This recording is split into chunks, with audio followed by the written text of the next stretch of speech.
podcast. It's so wonderful to see you. Been forever. It's been minutes for us. We're recording another episode here. Welcome to the first bonus episode, I guess, on the Rogues Passage podcast channel.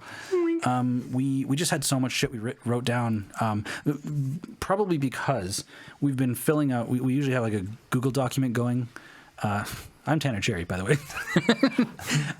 We usually have like a Google Doc going. We fill up with podcast topics and shit. And then last week, I hastily wanted to record the Alien Romulus podcast. So I want to talk about you and I, Brady Magpie.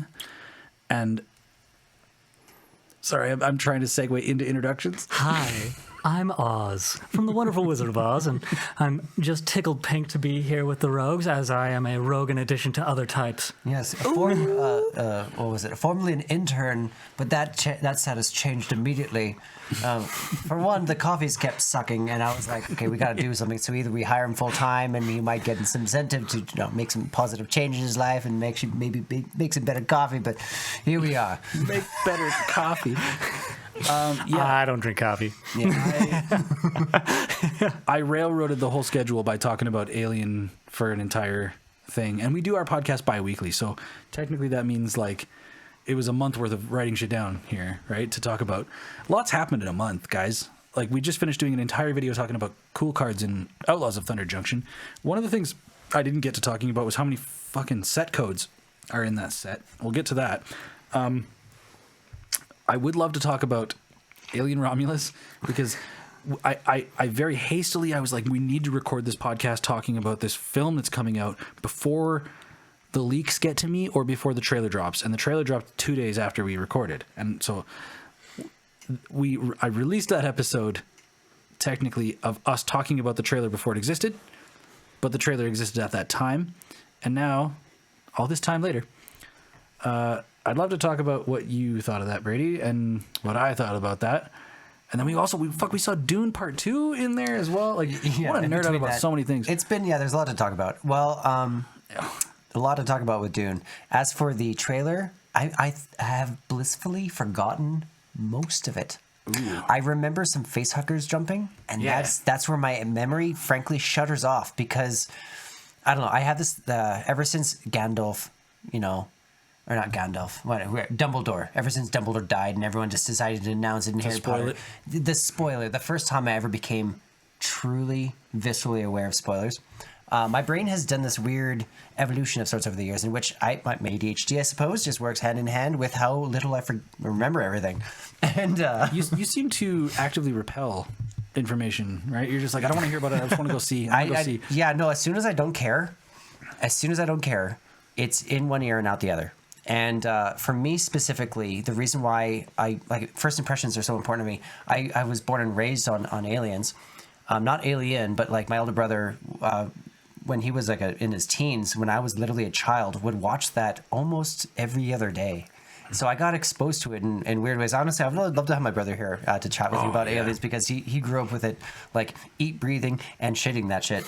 And that said, I am still very excited about it. I do recall my impression of the trailer being like, okay, this isn't some aliens versus predator bullshit CGI, I was honestly very, very intrigued. I was very excited about it. I am in no way surprised by how creepy it's going to be. I do recall they're going very forward, I think, on original animatronics with some CGI. Yeah, Fede Alvarez has said that he is allergic to green screens. Yeah, and this CGI. is amazing. So I think there's going to be a way more wow factor in a sci-fi horror than we've experienced since, dare I say it, Aliens. So I'll rant for a second, then I want to ask your opinion, Oz, on this. Yeah. So Fede Alvarez is the director of Alien Romulus. If you listen to our podcast about that, you know how excited I am for this particular film because he is categorically the perfect kind of director to adopt making the right film for what the type of film that this franchise really needs. Because Alien came out in 1979 and blew everybody's dicks off. And if they didn't have dicks, they grew a dick and blew it off. It was crazy. It was the last reason my dad was like, "No, I'm not going back to horror movies. I don't give a shit." Yeah, it was incredible, and it was like super cosmic, like space horror. Aliens came out. James Cameron took, like, again, feeding back into Dune Part 2, like the Empire Strikes Back of 2024. Aliens was the first, or I guess no, Aliens was after Empire Strikes Back. So Empire Strikes Back was like the greatest sequel ever, right? Aliens was the second greatest sequel ever. Blade Runner 2049 is in that league. Dune Part 2 is in that league. Like, Aliens took the franchise to an entirely new expanded level, but it was reverent of the original source material, right? Alien 3 was a detachment. Oh God, I'm doing the thing again. I just want to talk about all these things. Fede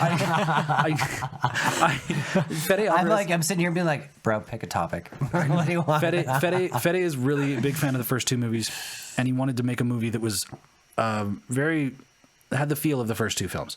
So he decided to make a film that, in the timeline, is going to sit between those two. It's going to have a feel of either. It has an aesthetic of either. The cool thing about watching this trailer was that we learned that Romulus, like Prometheus and Covenant, is the name of the ship, right? But it's the name of one of the ships. Romulus and Remus are the name of these two ships that have been fused together to make the space station in this film. And the cool thing about it is that Romulus is the newer one and Remus is the older one, maybe. One of them is like built in the era of Aliens and one of them is built in the era of Alien.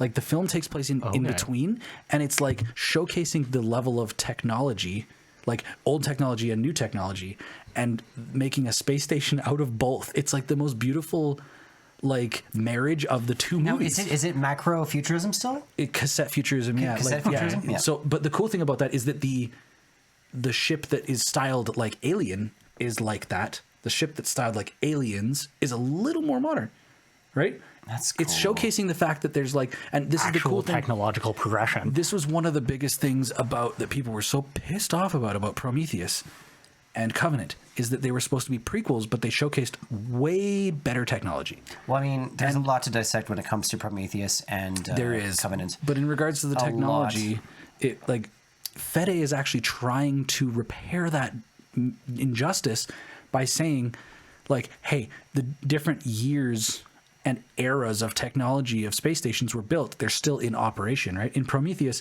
the elites in Prometheus had the greatest technology. They had all this cool technology. But in Alien, Sigourney Weaver, like, you know, Ripley, Parker, Kane, like Lambert, they're all on, they're space truckers. Prometheus they're space does not truckers. Add up to the same timeline, though, as... It does. Prometheus is canon. Covenant is canon. They're prequels. They are before Alien. Okay. Yeah, and it's supposed to be a prequel trilogy, but as you can... Okay, I can see how, because I was going to be like, well, I understand you want like, okay, it's kind of like how we see a bunch of shit cars on the road now compared to the Teslas we see driving around. Yes, so that's the analogy eras that makes of technology sense. happening at one time. I feel like it's a not a sloppy, I think it's a very tasteful way to repair some loose ends. I appreciate that Fede Alvarez is doing something to try and repair. It seems or like easy, but it also seems like the most Occam's razor approach to it. Yeah, no, like, my question is, Oz, have you seen the trailer for Alien Romulus? I have not. Oh God. Yeah, no, I've filthy casual. Why Sorry. are you here? Wait, we could technically, I could fire it onto the laptop here, do a live react. It's a minute long, Oh yeah. and then we could talk about it. Okay. Let's do it. Yeah, let's do it. I mean, this is We love absolutely the a technology. genuine reaction for it. The year is 2024. Things are not that difficult. Okay, we're gonna bring this up.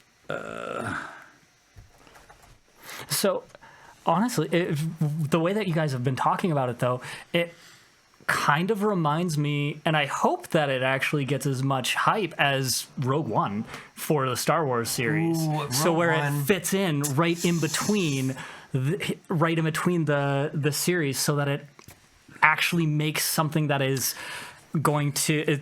It has consistency. Cohesive. It's cohesive. Yeah. Exactly. So that's what Fede is trying to do. He promised to tell a standalone story with new characters, which was like a nod to people who were like, don't fuck with Ripley. Like, Ripley technically is floating in space in an escape capsule in this 57 years between the films, right? Between the first one and the second one, she's lost. Yeah. They can't touch that character, right? Alien Isolation filled in some of that story, talking about Ellen Ripley's son, Amanda Ripley, or sorry, daughter. Anyway, we'll we'll dive in. We'll just briefly subject him to the beauty of this trailer. It's only 1 minute and 2 seconds. It's the best minute of your life. I encourage you guys as well to watch it, and then come back. We'll talk about this because now it's out. Here we go. Let's do it.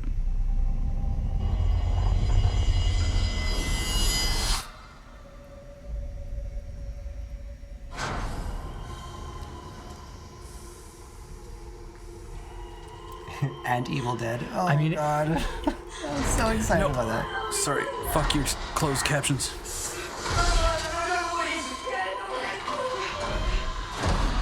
Kind of got the Dead Space vibes right off the bat.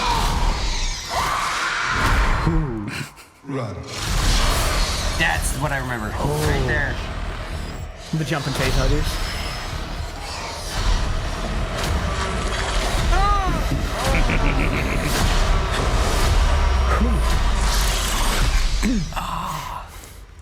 He got. God,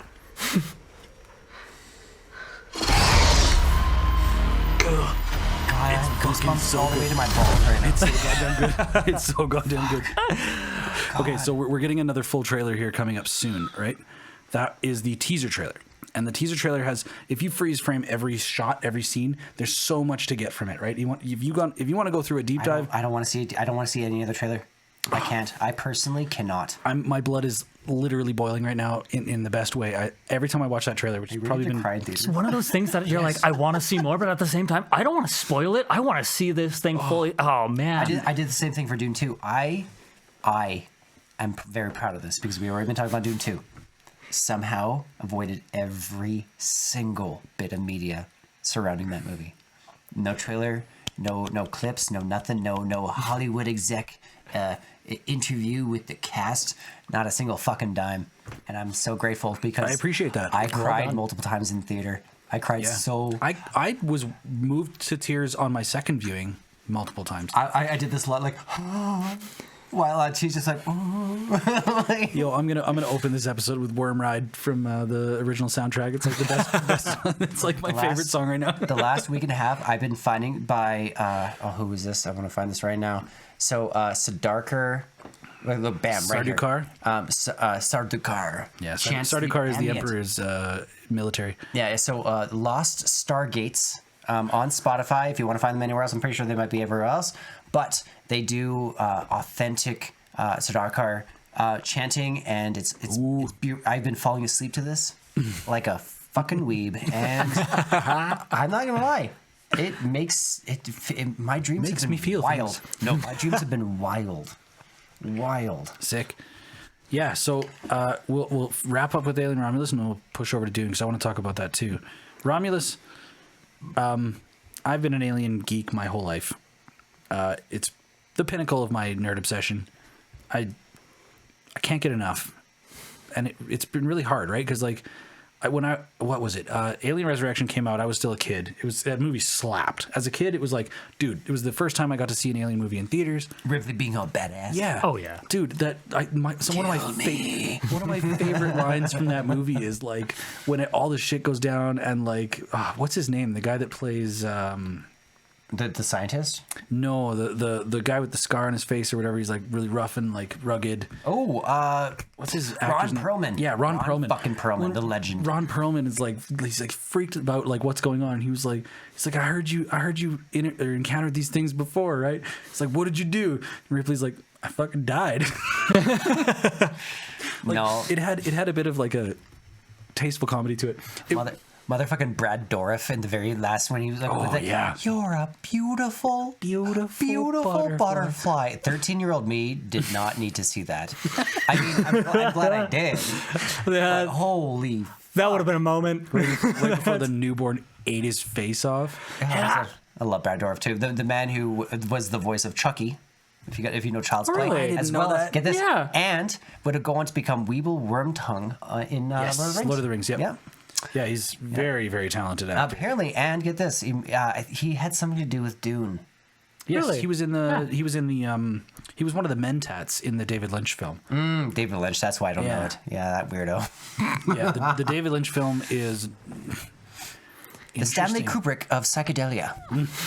Yeah, Stanley Kubrick still made good films. Nah. Anyway, let's talk about. Let's talk. Oh, man. Shots fired. Pew, pew, pew. Let's talk about Denis Villeneuve and Dune Part 2. So, God, the funny thing is here on lunch today, I'm sitting on the crapper in Canmore at an OPA, and Good visual. I can see it now. just how about you marinate on that one?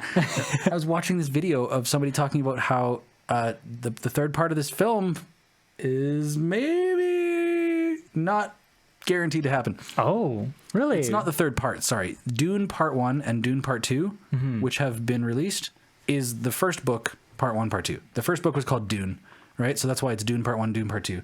The second novel is called Dune Messiah, which will be the third film. Hans Zimmer has stated that Denis Villeneuve has dropped a script on his desk. Okay. All of this has been in motion. Everybody was like, the third one's guaranteed. As of the past number of days, there's some talk about whether or not it might be because of the script. I don't know. The second book sucks. I'll tell you right now. Dune Messiah is not exactly a great story. It's great if you are really invested. It's not as easy to adapt into a good film. I don't know. I'm wondering if they bail on it. I could see that happening actually, just Hollywood because. magic. That's my defense. Hollywood magic. Yeah. And absolutely. And I mean, there's been more than a few movies that have been released just for the money grab. And that's definitely something that they could do for those hardcore Dune fans. Yeah. And yes, you want to, for having Messiah, it's nice to have it for finishing up and having the closure for it. Would it just make- actually keep it going. Would it make sense to turn Messiah into a series? Do you think? Well, so they've done that before, right? Supplementary There's before the next movie. one of the books is called Children of Dune, and the Sci-Fi Channel did an adaptation of Children of Dune in a 10-episode series, or maybe it was 2 seasons, and that was 15 plus years ago. They've done that before, right? And also, I'll say Dune, Heretics of Dune, is currently being adapted into a television series as well. So there's a Dune television series coming. It's, from what I've heard, it's not following the source material really, really heavily. Okay. And a lot of these reasons, I'd like to Artistic point out liberty. the fact that sometimes that you don't want to follow these source materials is because the first novel was a fucking banger. And what we've seen in theaters is the Part 1 and Part 2 of the first novel. It's a fucking incredible story. With the exception of apparently 10 years. Yeah. Every other book written in that series, which I think there's 17 now, There's they're a lot. not as good. Or the whole universe is an incredible, great, beautiful story. But none of them really hold a candle to how good the first novel was. I don't know. It's kind of like... Okay, now I'm going to pose this to you as an Aliens fan. Now, as someone who is holding on to the Weyland-Yutani dream, because arguably, and I'm going to assume, the first, second, and third movies only. Primarily. Primarily. No, okay. I would say the first and second one are probably in your lifeblood. Yes. First and second one are S tier. So yeah, so what I'm saying is could that not still maybe be applicable? Is there a chance that the second Dune could hold that kind of magnitude, or maybe Dune 1 and 2 is all that most fans need going forward? See, this actually proves, or this solidifies my point. Me I want more at all costs weeb that is so invested. I will take everything you can give me. But in terms of a studio spending $300 million to make a film and trying to sell it to people who aren't invested, that's what they're worried about, right? They're worried about trying to sell a movie that might be bad to people that aren't invested or super fully in it. I mean, into Dune. I think they're gonna fuck the boat if you create so much amazing momentum as you do with the first and second movies. You have to do it. You have to do it, especially because at the end of the second film, they made some significant change or rearrangements. It was kind of like Gandalf going to Minas Tirith when he was like, "I gotta research if this ring is gonna burn your dick off, Sonny." And you took 15 fucking years to come back to Frodo, right? So, anyways. Oh my god, that's gonna make a great YouTube short. That's the same fucking thing, though. Apparently, Buddy, when he drinks the potion, because I was so shooketh by everything. My neurodivergence was going crazy, so I was trying to keep up with the story, especially as someone who has listened to before it was taken down from Spotify when audiobooks and all sorts of regulations got enacted. But I was listening to this like voice acted quarter, and I could never get by it because it was so relaxing. I always fell asleep. But I always listened to the first quarter of the book several times, and I was like, okay, following, this makes sense, this makes sense, this makes sense. Okay, now this suddenly does not make any sense. And the movie, I realized, okay, this is where I left off in the story, but this is still really cool. And as someone who does not know the story at all, concluding to hear, because we brought down Derek, I brought him down for the movie. It turns out Derek was a humongous snob. Yeah, mega fan. I had no idea when I invited him. I just wanted him to have a nice little date night. My boyfriend for hire for the evening. And straight up, I was like, oh yeah, all this information just being like thrown on me. I'm like, well, at the end of the day, I think Hollywood, much like the MCU, like you have to take certain liberties. I've never heard of anything being true to the source perfectly, ever. The Last of Us. No, not even that, unfortunately. Well, but God, it was close. What the Last of Us wanted to do, close. because this is what the Last of Us wanted to do. And I think I heard this from you. Is the author or the writer, the core writer of the Last of Us wanted to do justice to characters that was not pre-existing. Yeah, true. And true. all sorts of stuff. So there was creative liberties that were taken for the sake of the show. But the person who was like the show creator, one of the show creators. Beyond that, I'm not going to say shit all about Last of Us because that show arguably in my top 3 until I die. Yeah. Until I fucking die. Yeah. So the changes they made were changes that had been eating at them for necessary. years, right? And came from the source creator for the writer. Yeah. It came from him. So I'm like, oh. Anyways, that said, loved Dune. It was insane. I literally cried multiple times. I remember when they shot the spoiler, they shoot rockets. And I looked over for a moment at you and you were like, oh. You had this like... Oh yeah, the House Atreides, the family nuclear arsenal. Yeah. There was a Liberty Pie moment in his face. Yes, that was it.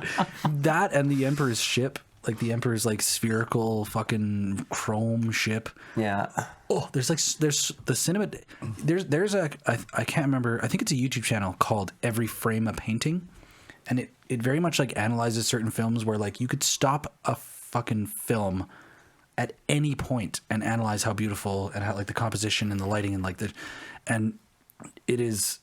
Dune was like, at any point in time, if time just stopped and I had to just stare at that one frame, I'd be happy. It was so fucking pretty. You know what? That is everything that you want to look for in a movie. I mean, I know this is going to be a weird reference for it, but if you're going to go for a pizza, you go for a cheese pizza, and if the cheese pizza is good, every pizza is good. Yeah. And if you can pause a movie at any point and just say, that is art, man, dude, I love that. Like the benchmark test, right? Like the litmus test. I need to eat your cheese pizza. Mm-hmm. I need to know how you do a cheese pizza.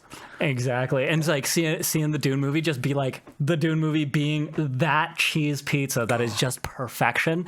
It's lovely. Denis Villeneuve has done now, 4 films that are some of the greatest ones I've ever seen in the past decade? Soon to be Willy Wonka. Really? What do you mean? He did Willy Wonka? No, he's been confirmed as the new Willy Wonka. Do you remember what we were watching with Kelly? No. Timothy Chalamet is the new Willy Wonka. Timothy Chalamet is Paul Atreides in Dune. Oh, I'm talking about Denis Villeneuve, the director. The director and writer.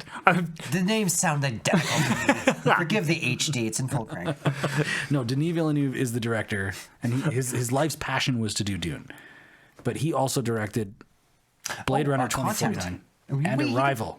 Arrival. Yeah, he did the Blade Runner sequel, and he did Arrival, and he did the 2 Dune films. So like 4 of the greatest films I've seen in the past decade.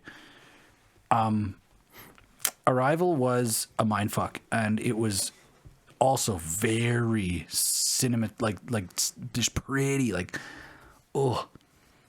So there was a while ago. I brought this up a little while ago with Tanner. He's like, that don't check out. But now there's a fun tangent. I think this is mostly just fans creating this. But so we're just talking about Arrival. While Arrival, now this is just the first thing that comes up in the IMDb thing from the Google searching. While Arrival seems more grounded than Dune with its focus on the human protagonist on Earth, Arrival may have more in common with Dune than initially believed. Many characters in Dune may appear alien, but most are humans or started out as humans. And literally, and I think we'll put a link here because it's just fun to debate. But the director, it was theorized, that Arrival was basically in the universe of Dune, being like the creatures that the Doctor the was heptapods. Yeah, what's her name? Oh, that actress again, absolutely incredible for that role. Talking to these ginormous weird finger creatures. Basically, she was talking to salad fingers. Let's be honest. She was talking to salad fingers in space, and the correlations being that these are literally from the Dune universe from the future, and Spice is that crazy and blah blah blah. Now, obviously, I don't think this has any real. Yeah, you told this to me. You were like, I think Arrival is like secretly set in the Dune canon. Yeah, no. And So I was like, are you fucking kidding me? I looked yeah. into it. I actually found the first post. I found the original fan theory. It's all Reddit. Yeah. So like Villeneuve, Arrival, and Dune share the same universe. Heptapods are not aliens. They're a time traveling guide. Yeah, they're the guild navigators. Now, Whatever. The thing, like, there was. I loved, man. You ever want to watch like nerds just take boxing gloves and beat the fuck out of each other? you start a thread like this on Reddit. Everybody going back and forth in there. It was hilarious. There was people who are just like, you fucking numbskull. I can't like guild navigators can't go back in time, right? That was like the biggest thing that made this like not canon was like the guild navigators it's never been stated in any of the books that they can go back in time. They can't go back. If they could go back in time a day, the entire structure of what their power is completely different, right? Spice allows you to basically achieve near or immortality and allows you to travel interstellar space. Yeah, a long amount of times. Like warp drive type things. Now, all of these things, if you think about the theory of relativity, those things like thrust you forward into the future, right? The faster you travel in space, the faster you travel in time. All of these, like, man, there was just nerds just literally trying to curb stomp each other over their theories on this, and I found it quite entertaining. If you ever want to just look this up and go to Reddit, it's worth a good half hour of reading and chuckling. You ever want to hear and smell a bunch of nerd dick just beating itself upon itself? Yeah, just go to Reddit. Frankly, just go to Reddit about anything. You know what you should do is go to the IMAX, please, before Dune Part 2 is out of theaters. Please see this film in IMAX. When those nukes blow up, At the base, dude, like, from a concerned patron right now, I will tell you, I did not go see Oppenheimer in IMAX, and I'm pissed. I'll never get to do that again, I don't think, right? it's a movie about bombs. Whatever. It's a movie about bombs. Also, Sunday, me and Brandon are going to go see Godzilla. Oh, you're going monsters this coming Sunday to see the we're new, going to go. Yeah, Godzilla X Kong. Yeah, in the evening. Yeah. Damn. Have fun. Yeah, that'll be good. I mean, I always find it funny when people go into movies like Godzilla or like Pacific Rim or something like that, and they're expecting something that has plot, and you're like, no, you're here for giant monster battles. Don't expect anything else. Isn't Pacific Rim a gay bar in California? No, it's very, very, very close. So it's a bunch of very hyper sexualized young people jumping into the body of a. You know, it's like basically Voltron. It's a very lazy. It's Gundams versus kaiju. But it's just what it is. But with Tybo. Like, Yeah. it's the funniest goddamn thing I've ever seen in my life.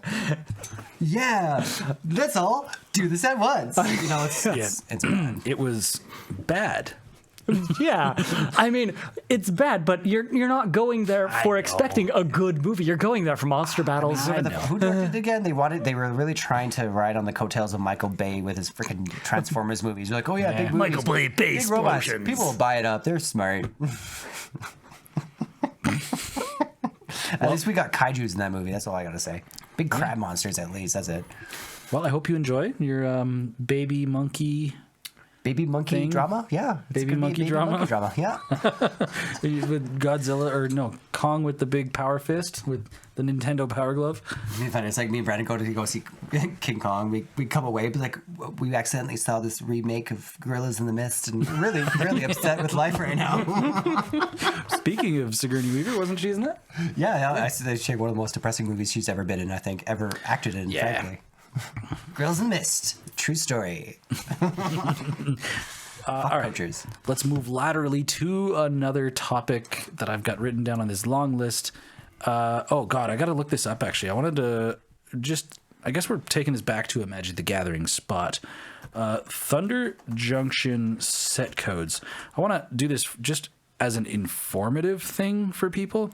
because y'all remember Aftermath, March of the Machines Aftermath. I love the cards, but everything else was bad. Well, the cards were fine, but the way that they decided to try this new way of like putting these cards out into the wild was, let's do a main set, but let's make a little bit more, and then we'll package that as a completely different set that you have to buy with 5 card booster packs.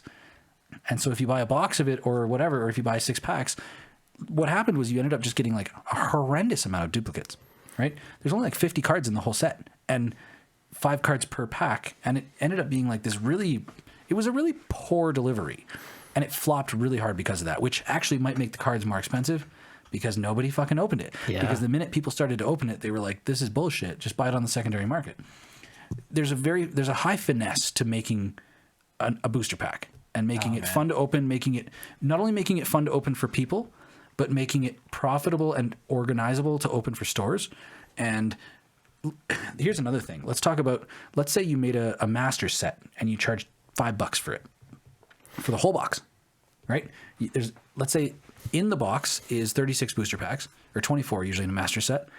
And let's say there's mana drain, there's fucking blah, blah, blah, this and that. There's $600 worth of value in the box, but you only charge $10 for people to buy it, right? Doesn't this sound wonderful? That sounds glorious. Glorious. If only. But I'll tell you about the real world when that happens. Wizards releases the set, they charge $10 for it. The distributor, blah, blah, blah, blah, blah. Not a single one of us sitting here will ever see one of those fucking boxes. Absolutely because they all not. get basically like scalped by the distributors, the people who have access to them first. The distributors are like, I pull paid all the cards and sell them $15 for separately. this. I'm just going to rip it open and sell it on the second. It destroys the supply chain. It interrupts things so heavily, right? Like Wizards has such a tough time nailing value for price. And if the expected value is too high, regular consumers don't get to buy the product because scalpers and distributors just snipe it all and make it so that nobody can actually get it at their stores. But if there's not enough value in the box, it doesn't sell, and the distributors are stuck with it. They are laced with this very difficult distribution method and model, right? They tried a new thing with Aftermath, and I'm going on this rant because it relates to Outlaws of Thunder Junction, but they tried this whole new model, and it fucking flopped, right? They tried a new thing, which props to trying new things. Always try new things. But it was bad, and everybody was like, we're not buying this. Except heroin. Yeah, don't just think about it. Don't just think about it on a whim. Like, you know what? You know what I haven't done at all today? I haven't tried heroin for the first time in my life. You should probably go pick your kid up from school first. Yeah, probably so. Yeah, please. Yeah, don't. Priorities. Anyway, the reason this relates is because Aftermath for March of the Machines flopped so bad because of the distribution model. But because of the way Wizards work, they had like 2 years of sets printed, or sorry, not printed, but like organized and built that were planned to have Aftermath sets. And Outlaws of Thunder Junction was one of those sets that was supposed to have an Aftermath set.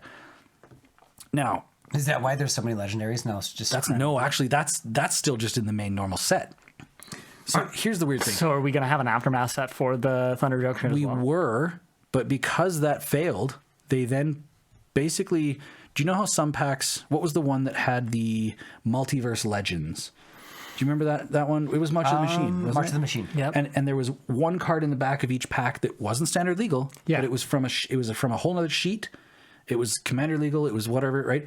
So Outlaws of Thunder Junction has like with text usually relating to fighting off Phyrexians. Outlaws of Thunder Junction has like 3 of those. There's like 3 other sheets. One of them was a whole Aftermath set. One of them was special guests, kind of like the Lost Caverns of Ixalan Mana Crypt. Okay. The really nice one. Yeah. And then they also have the big score, like 3 different like set codes that are all going to like share this last slot in the booster pack. So the frustrating thing about this is the fact They that have nothing to do with anything. they have a lot to do with everything. They're just not standard legal, right? Oh. So this is a standard set. So if you're opening a pack and you want to play in standard or modern or pioneer, one of the cards in the pack might not be legal in that format. For instance, one of the big score cards is fucking Mana Drain. It's a wanted poster Mana Drain. They've got Reanimate, like these crazy old school cards. Weird. Those are both very weak, though. I mean, I What think the they're fuck? just filling up for the reprints that they need to have In happen. all seriousness, this seems like kind of a shit show. I didn't really. So yeah, this is why I wanted to bring it up. I'm kind of upset a little bit, but at the same time, I'm kind of like, well, they're giving me all the content anyways. I don't have to worry about any of these weird hurdles that aren't. Yeah, gonna be you know a what's thing. funny is Brady as strictly a commander player, this doesn't mean anything to you, right? Like every card you open, you can play. You can put it in whatever deck you want. Shut up! I've dabbled with. No, I'm Pioneer. just saying that, like, let's say you're not a commander player. Let's say let's say you're the type of person that, for instance, that you play standard. Yeah. And one of your mythics that you open is not legal in your format, right? But then again, like, you can sell it. You can always sell it. The confusing part is you need a fucking Wikipedia page to figure out what format one booster pack contains, right? So we got standard Outlaws of Thunder Junction. The set code is OTJ. So if you look at a card here on the bottom left corner, that one says SLP. That is a secret layer promo. CUNT. See you I'm on next time. fire right now. I'll stop. So we've got OTJ is the regular standard set code. Every like the main set, they're all going to have OTJ. And then we've got OTC.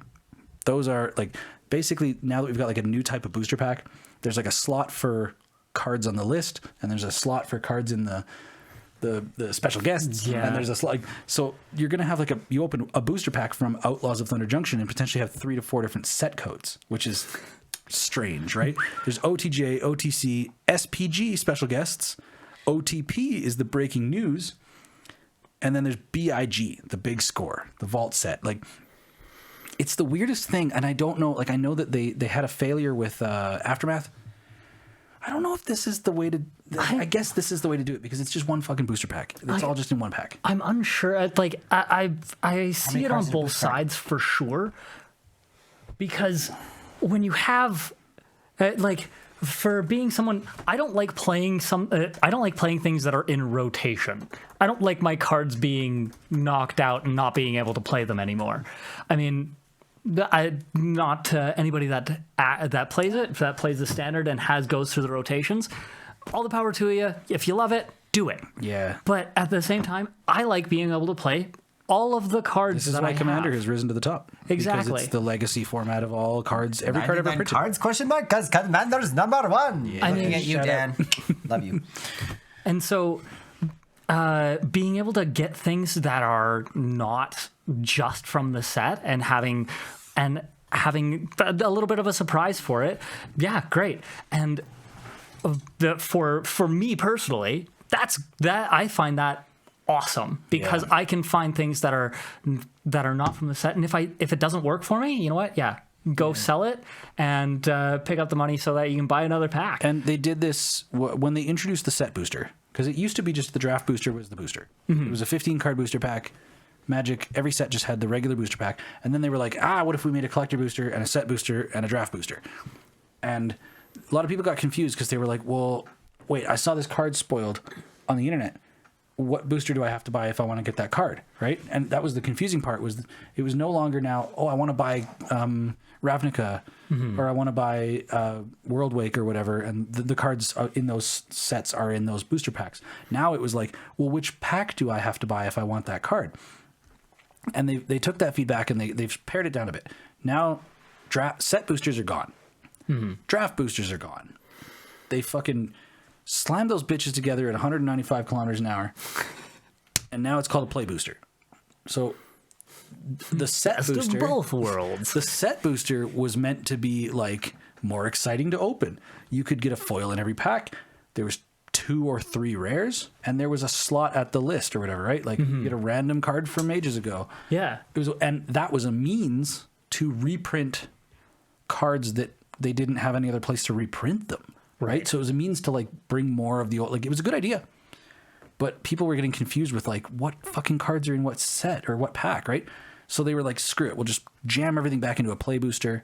But now they're like, okay, now that we have the play booster, Murders at Karlov Manor was the first set that did it. And then like the set following that is like, now your play booster's got 57 varieties of Heinz in it, right? Like ketchup, mustard, we got burger sauce. Like We're going back to the 90s. We're bringing back purple ketchup.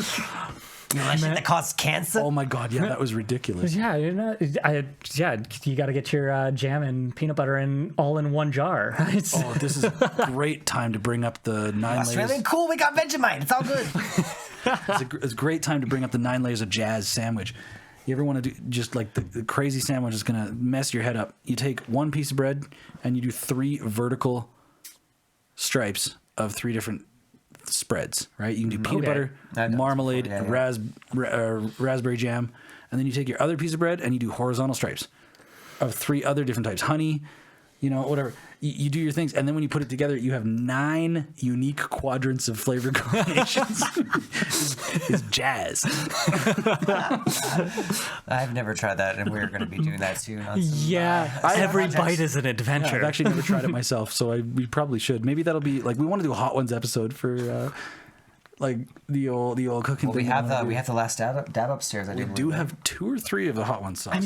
I mean, honestly, so for that, I love that they're bringing in and reprinting cards that obviously need a reprint because the price has just gone nutty. Yeah. And so because of that, love it. But it makes me wonder if through the standard rotation is the place to put that. Yeah, so I think the way that they've justified it is that like because all 5 of these set codes are in Outlaws of Thunder Junction booster pack, it's like that on Arena too. So the big scores, there's not a lot of these cards, but they might potentially be opened on Arena. And in Arena, now we got Reanimate, Mana Drain, Mind Break, Trap, or Legally and Timeless, and Historic and stuff, right? So that, like it's a way for them to like onboard these cards into places they need to be without having to do like a unique release or whatever. I don't know. I would never want to work at Wizards ever. Oh my god! Like I love playing this game. I love doing it as my hobby. We have gotten into content creation, which does feel like a job. I would love to because as soon as they hire me, I'll start plagiarizing everything around me. Oh my god! All right, segue. The trouble with plagiarism? Well, it fucks you when you're caught. So let's talk about Trouble in Pairs. Yeah, let's just bring this card up here because it's what's his name? Trouble in Pairs. Ooh, Pores. Trouble in Pairs. It's Faye. The more I keep looking at it too, I don't like what happened to it because I've seen the original. You look at the original, like cyberpunk an orcish babe in the back. Originally, some weirdly skinned cyberpunk babe in 2000, but otherwise here we have an orc. Maybe I don't know. It looks like a human. It looks like Obeka in the background. Yeah, it looks like it actually kind of does look like Obeka. Yeah. They may have even made that a purpose of doing so, but either way, you look at the person in the very front. Let's frame what we're talking about first here. We're talking about the card Trouble in Pairs. We're talking about the fact that the artist has been his dick nailed to the cross for not only plagiarism on this card. We'll talk about how the roots run deep with this one. Because, so what happened was this card came out in the Murders of Karlov Manor Commander deck, and here's the weird thing. Okay, so Faye Dalton has made many Magic cards before, or art for many Magic cards before. If you're in the league of Wizards is calling you on the phone to make art for one of their cards, I mean, you've made it, right? You're made it as an artist.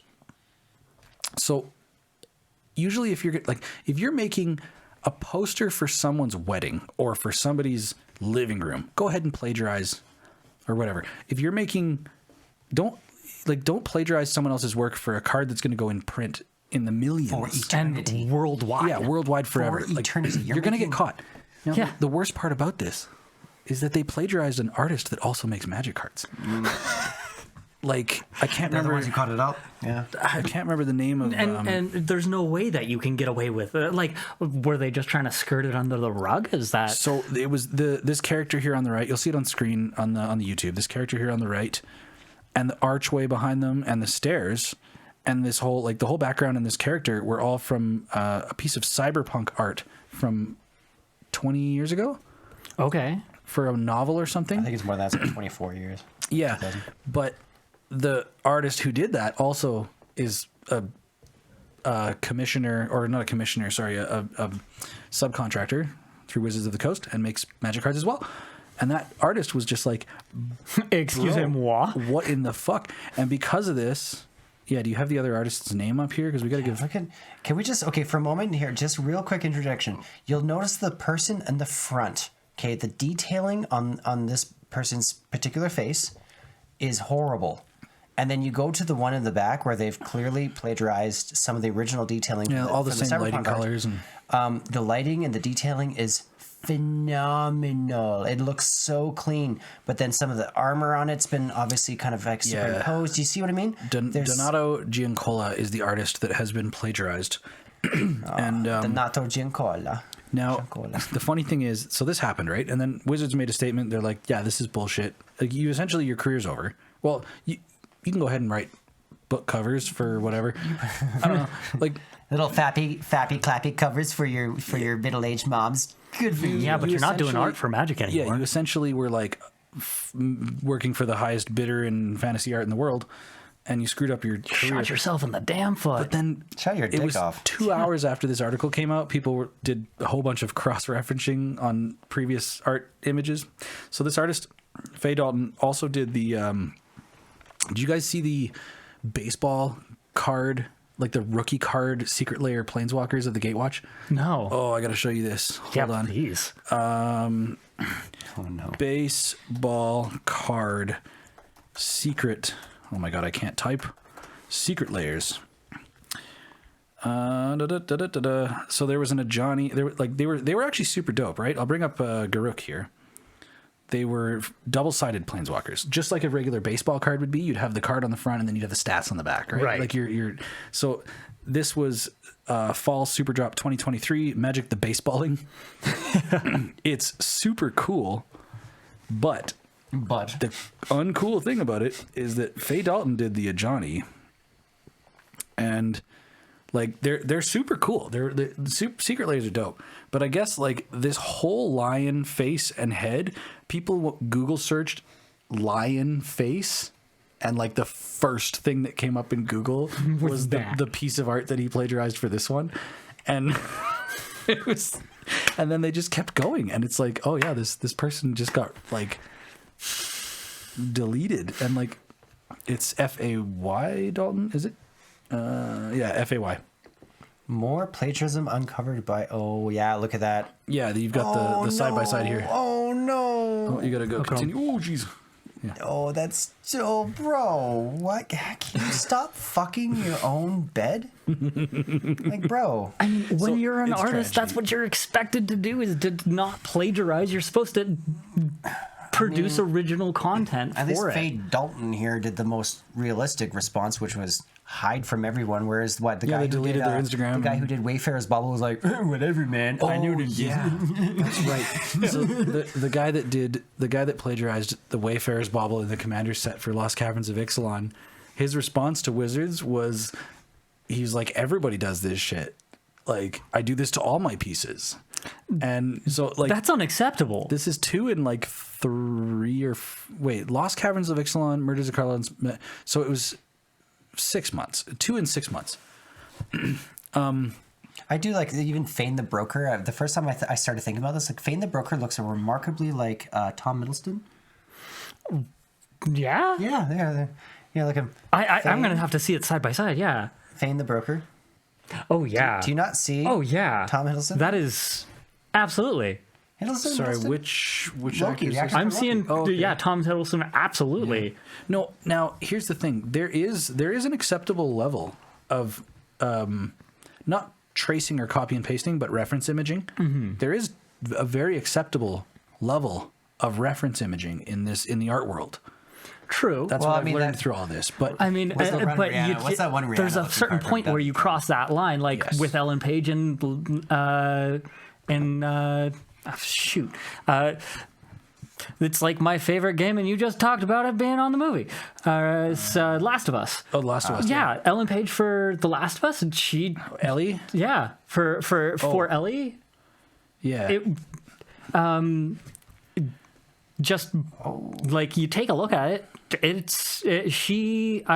I'm pretty sure that's for the second one. They had to change her likeness. They had to change Ellie's likeness because it was just too similar. Who was it Oh, again? Bella Ramsey was the Bella Ramsey. actress. Bella Ramsey was the actress. Ashley Johnson was the voice actor. Ashley Johnson. Yeah. Who's But- also She was Oliver. But she looks like Ellen Page. Yeah. Yeah. Well, Ashley Johnson did make it into the season 1 of The Last of Us. She was actually very she was the mom. at the end. ceremoniously. Ashley Johnson got to be Ellie's mom, I just which started. like she was the voice actor for Ellie in the game, right? So she got to be the mother that gave birth to her in the show. That was fucking beautiful. Earlier that day, literally just like was watching some like I can't. It was like one random episode of Critical Role. I was like, wait a moment. Yeah, that's Ellie. Wait a moment. That voice even like there is wait. Yeah, Ashley Johnson's very often on Critical Role. Back to Last of Us. Who was it again? The voice actor for Joel. Was also on the show. Yes, During Troy the- Baker. Yeah, Troy Baker. He was for the one of my least favorite parts of the entire really? season. No, amazingly, phenomenally acted, amazing. Everything about that was good. But holy fuck, did I want to slap a bitch? the actress who Troy was- Baker's character? No, the actress who wanted to just brutally murder the guy with his younger brother, the mute kid. Oh, jeez, what were their names? Yeah, I know that. So, and she was the one who kept like, Sam and- ignore the problem underground. I don't care. I'm just all about revenge. Who cares about contingencies and whatever? Oh, you're talking about yeah, the one that in charge character of that the. she wasn't actually in the game. She was an addition. Yeah, well, either way, fuck that bitch. Made me angry. Yeah, God, we You want to kill a child? Oh my god, what's wrong with you?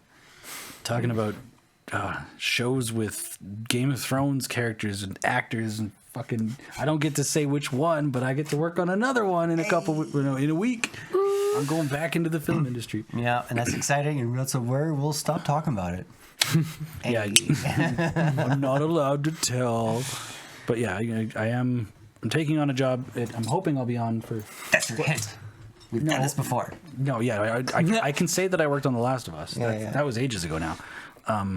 No, I'm working on a Netflix show coming up. So hopefully I'll still be able to record content with the boys and edit it because I'm going to be working more hours and waking up early. And I want to fish for more interns. Thus, why I'm here.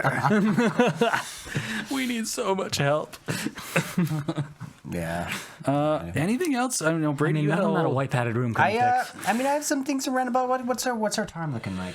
I think we're at 52 minutes. We're 52 actually minutes? at a pretty Okay. decent spot. Whatever I you do want have to go end to bed on. kind of soonish, but I do have some things I want to rant about. So there is a lot of talk right now as to how to play the game, unspoken rules, all that kind of bullshit.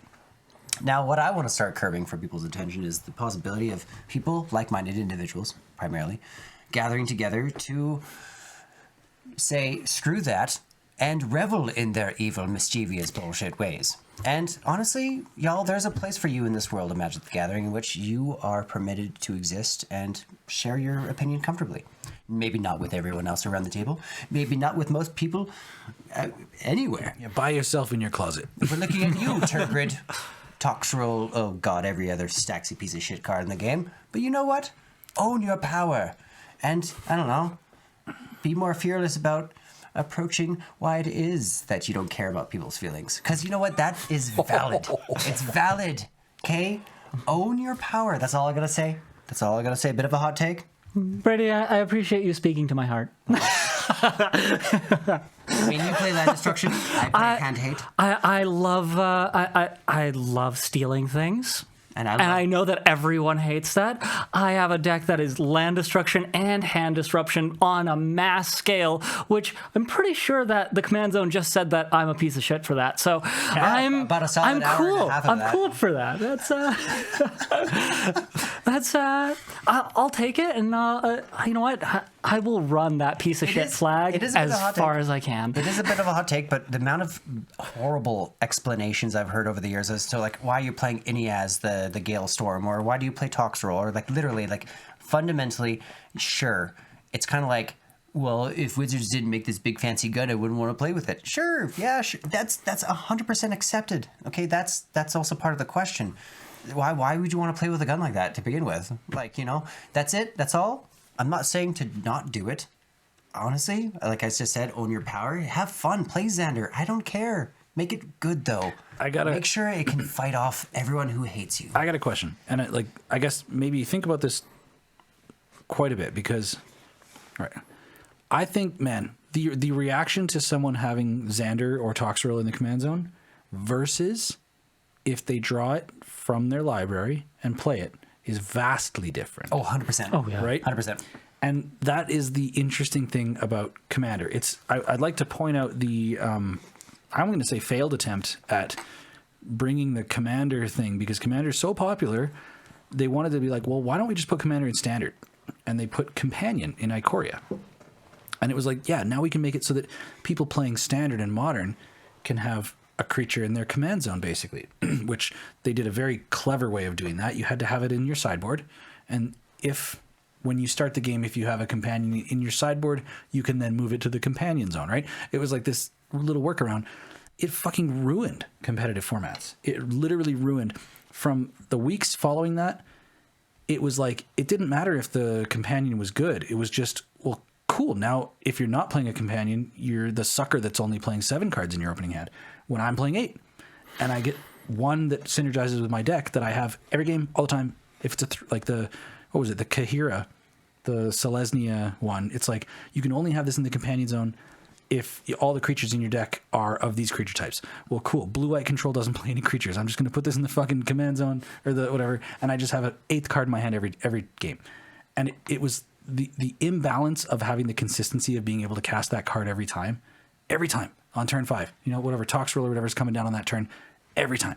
You know, Turgid's coming down on that turn every time. And if you kill it, it's right back in my hand. That's an entire different segue. I would honestly argue that, a lot of these cards, especially when they become commanders, they're flashy and amazing, and you want your deck to do what they do, but frankly, you should just build the deck to do what it do and have that as the secret commander, the one that is likely never going to cost you 2 extra if it keeps getting removed, at the expense of only exile being the biggest weakness in which your strategy of the deck can truly tick. Yeah, no, give her. Honestly, probably throwing your beast, whoever it be, and there's lots. There's thousands of commanders now at this point, and so many of them are just rude and hateful. Maybe there's at least for sure 100 of a list of 100 tops most hated. I'm sure I would issue which group you're in, right? I would issue a challenge. I'm talking globally. I'm thinking more generalized. Yeah, like what people can vote that. Yeah, no, Turgid for sure, Xander for sure, Toxrill for sure. I guess Leopold. Who's that one? Leopold, yeah. Yeah, the original one that got banned immediately. So I would issue a challenge to everyone. Instead, so there are many decks that are like you have the commander and it is crazy powerful, and those commanders are kill on sight. Yep. Like they can't touch the battlefield sometimes because you're going to counter the hell out of it. There's no way. And so instead of just making these oppressive commanders, find a theme that you love. Just find something that is a little bit off the wall, a little bit something that people don't expect, and build around that theme instead. And so if you're playing Toxrill, don't play Toxrill, play -1/1 counters. Yeah. If you're playing for Tear Grid, if you're playing Tear Grid, I mean, yeah, you're probably playing hand disruption and sacrificing. That's just the way that you're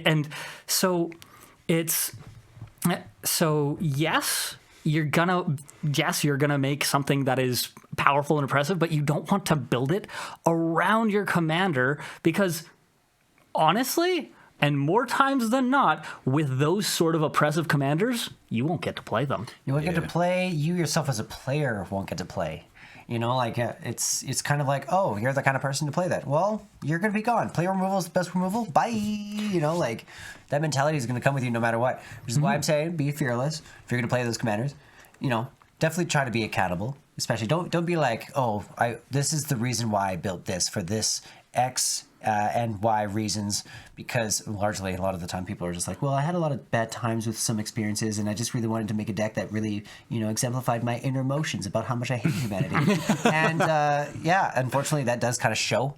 And for the majority of it, I'm looking at you, Baral players, like, what the fuck are you making a commander after counter tribal? Like, don't do do that. You're never, ever going to have fun. Well, that said, there's they a place will. for you. There's a well, I mean, yeah, the amount of times that I have literally on Spell Table or anywhere else been like, oh, let me do what my deck do. Like, no, your deck is about sheer, unadulterated oppression. There is no reason for anybody other than you to look at you as if you're not the most extreme challenge at the table. It doesn't matter if you're playing your commander or not. Your deck is blue control. Well, guess what? Everyone's going to glare at you if you don't win. I will say, actually, we're going to glare if you do win. So we're recording some episodes this Sunday for some gameplay and stuff, and we're doing PDH. And I really wanted to build Crackling Drake in PDH, but most of the lists that I've been looking at and stuff, and like the general direction is very like counter heavy, very control. And I was like, I don't know if I want to play control in fucking PDH. Like, it seems very oppressive. Like, and exhaustive, honestly. Yeah. A lot of the counter spells out there, if it is control, I think the curve, with the exception of some of the newer commons being released, can meet the challenge. It's like we're seeing a lot of really cool. Like even just recently, you showed me that one. It's like you flash it in, and if you kicked it, it deals X damage for the amount of attacking creatures you control. Yeah. Oh man, like sure, there's It's not even you control. It's attacking creatures. And that's what I love about it. So there's still a cool demographic of PDH, but there's definitely like a weird, like the power creep cannot be argued with. So it's interesting to see how something like that can be adapted to. I think if anything, there'll be a lot more stronger commons to make weaker PDH commanders more viable. But yeah, I don't know. I did order a bunch of cards for that PDH deck that I wanted to play this weekend. I can play Crackling Drake. If you don't like it, don't No, play. I didn't order Crackling Drake. I ordered Phalanx Leader, the mono white. But the cards only shipped yesterday, so they're not going to show up in time. I know they're not going to show up in time. So I'm going to go to First Player. I'm going to buy a random deck because they actually stock some like pre-built CDH or PDH decks. I'm just going to go and snag one or two of them. They're dirt cheap. PDH decks are so cheap. The Phalanx Leader one, face-to-face games, I filled a cart with 80 some odd cards that I wanted to put in the deck, like more than I needed. $27 or something. It was like, people want to complain about, oh yeah, no, it's pay to win in this game. I'm like, actually, sometimes it's pay less to win. yeah, you want if you're worried about, if you don't like fast mana, if you don't like Toxrill, if you don't like Turgid, if you don't like these things, try PDH, please. It is a breath of fresh air. It's the kind of combat that you'll get out of a draft environment. It's the kind of, but don't, like, still, you got stuff like Counterspell and Brainstorm, and, like, there's still really powerful commons. Oh, it's insane. You have Impact Tremors, but you have... Fucking Whisper Silk Cloak. Rhystic Study's a common. Rhystic Study. Yeah, like, how many more... Wait, what? Rhystic Study, the first printing of Rhystic Study is common. So, like, Pauper is a very interesting format. Pauper is a very interesting format, and I really, really heavily...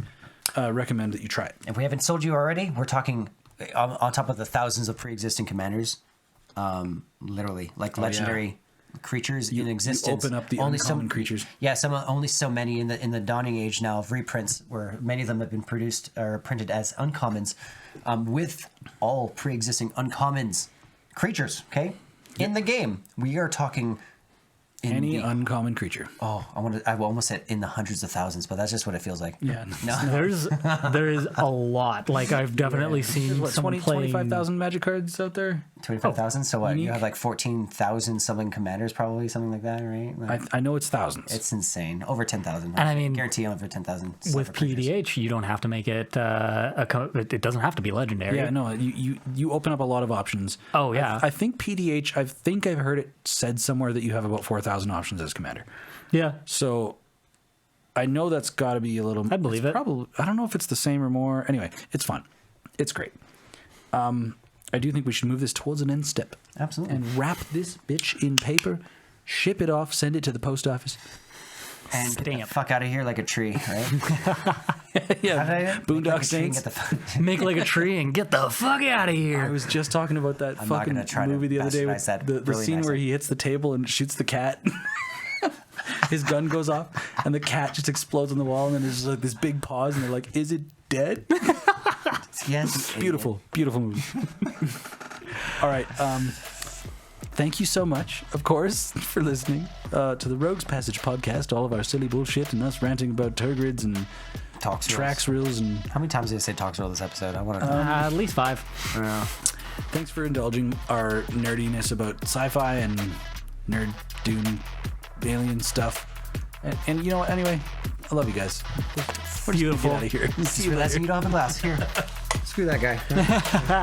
See you guys later. Bye. Bye.